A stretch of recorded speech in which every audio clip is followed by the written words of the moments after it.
You're watching RGB Filter, and we're here today looking at the new Sony Ericsson Xperia Arc that comes out in Canada in a couple of days. The Xperia Arc, along with its brother, the Play, the PlayStation certified phone, and the Samsung Nexus S, are the three phones currently available that actually run the latest version of the Android OS for phones, Gingerbread. And I will have to say, it's nice to see that Sony has decided not to mess with Gingerbread too much. There's still a Sony skin on top, but it's pretty much a stock experience, which is nice to see after what they did to the X10 originally. So as you can see, nice box here. I've already opened it up, but we'll have a quick unboxing here. And there you go. And you have the handset, and it's a beautiful 4.2-inch 854 by 480 screen. It's sort of a 16:9 aspect ratio. And just before we have a look at the phone in more detail, as you can see what you get in the box, you get your USB cable and a headset that doesn't actually look too bad. It's a in-ear headphones, and obviously charger, and that's really about it. So not, any different than any other modern smartphone. Really very little in the way of accessories included in the box. It's a little disappointing that none of these companies seem to want to give you at least, some kind of like cheap case or sleeve to protect the phone for the first few days before you actually go out and buy a case. Sometimes you can't find the case you want in the store, and I would like to have something to protect it in the meantime. So moving over to the phone's hardware, and back on the theme of accessories, one disappointing thing that I noticed is that one of the features of the Arc is it has a micro HDMI out, so you can output the phone to your TV, which is pretty cool, but it doesn't come with the cable in the box. And because it's actually sort of this micro HDMI standard, it's not like most people have one of those cables kicking around the home. So in order to use the HDMI output, you have to go buy another cable. I mean, it's not going to be a huge expense, but it's just a little bit of a pain in the ass, and I don't understand why, for the extra $5 or $10 that Sony would have had to have spent, they couldn't have thrown a cable in the box. So quick look at the hardware. As you can see, the Arc is really thin, one of the thinnest Android handsets on the market. I don't remember the exact measurement off the top of my head, but we'll put that on the screen for you to see.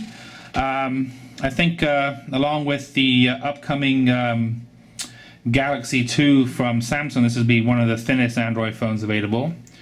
And back here, this is the midnight blue version. It's also going to be available in silver, and it has this sort of like sort of metallic finish and a sort of fade to it, which is quite attractive looking.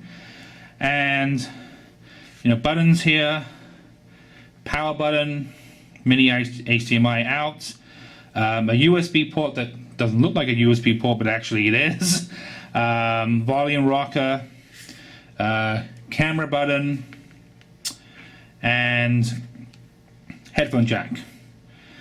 Now, I guess for style, they went for these really small little buttons, which, yeah, the volume is, to be honest, it's a little bit too small. If you're feeling around in your pockets, trying to like turn the volume up and down, I would have liked maybe a bigger volume rocker. Power button isn't too big of a deal, but it's still, and it's, it's not like the Playbooks button where it's so recessed you can't actually touch it, but it's still fairly small. And I think most annoyingly, I don't really like the fact that the camera shutter button is so small, and it's really right on the edge of the phone here. So aesthetically, I guess they went for this sort of minimalist look, small buttons, but I wish that maybe they had been a little bit more ergonomic and a little bigger. It's also notice that it's all plastic, just like the X10.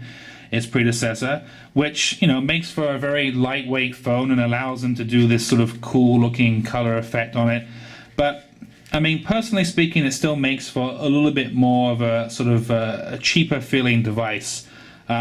You know, I can sort of press down the back, I can feel a little bit of creaking. I mean, the phone is very solid, it's not like it's going to flex. Another thing about, you know, the glossy finish is, as you can see, it's, you know, a huge fingerprint magnet, and it's also very easily scratched. Like, even this demo unit we have has some fine light scratches that were, you know, on the phone before we, you know, when we got it. So definitely a case is going to be something you're going to want to put on this right away, in my opinion. Front, you know, has again, a very high gloss fingerprint magnet screen, but I mean, that's not, you know, any different than any other modern smartphone. And you know, we can see here the buttons. We have Sony has gone for a 3-button layout, so you have home, back, and menu. There's no dedicated search button, which is found on many other Android phones.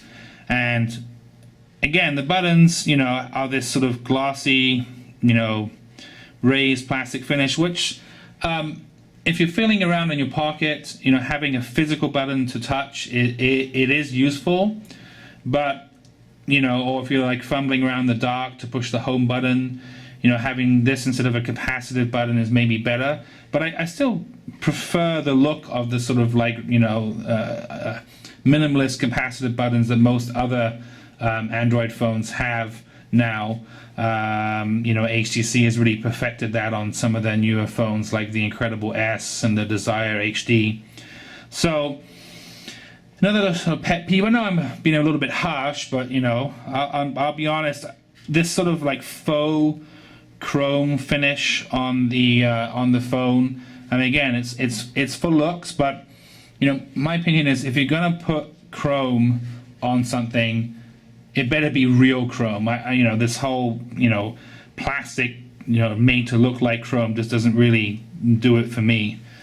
So we'll quickly crack open the back and have a look at the guts of the device. The back comes off pretty easily. As you can see, it's very well made. It's a, you know, a big solid unibody sort of plastic construction here. There's a, you know, a second microphone here for noise cancellation. Rogers and Sony includes an 8 gig micro SD card.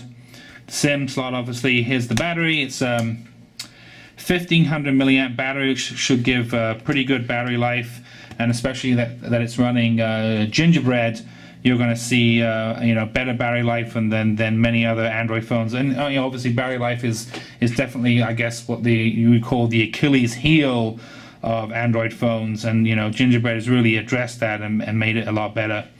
And on the back here you see the 8.1 megapixel camera, and it uses the Xmore sensor, which is found in some of Sony's higher end still cameras. It's not a, you know, Carl Zeiss lens or anything like that, but the Xmore sensor should still give better image quality than most cameras on phones. And so that's, you know, a little overview of the hardware of the Xperia Arc, which is going to be available exclusively on Rogers, and it's going to be $100 on a 3-year contract, which seems to be sort of the standard price now for a lot of Android phones. So I'm just gonna power up and be right back and let you have a quick look at the interface and the software.